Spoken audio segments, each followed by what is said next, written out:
इनको अपने आश्रम से निकाल दिया। तो भैया कह रहे हैं कि हमने सहस्त्रबाहु को मारा है।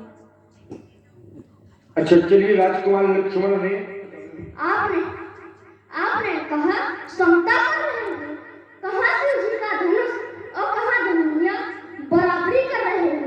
धनुष की बराबरी धनुया कभी नहीं कर सकते। तो स्वामी जी हम बराबरी कर रहे हैं तो कोई गलत कर रहे हैं क्या? ना, गलत नहीं कर रहे। एक नियमावली है भैया, एक नियमावली है, और नियमावली में है क्या तो सुने।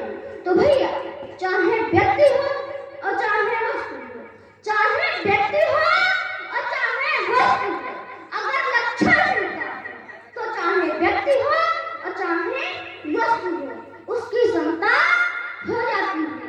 जैसे शास्त्र कहते हैं कि अनुज वधू भगिनी सुत नारी, अनुज छोटा भाई, वधू छोटे भाई की पत्नी, भगिनी बहन, सुत नारी पुत्र वधू, सुन सठ कन्या सम ले जाए, इन्हीं कुदरत बिलोका जोई ताहि बधे कछु पाप न हो। तो अनुज वधू भगिनी और सुत नारी ये किसके बराबर है?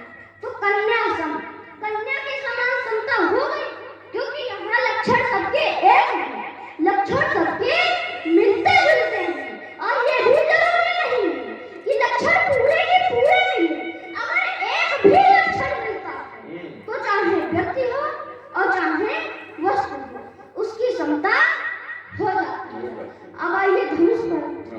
आते हैं धनुष पर।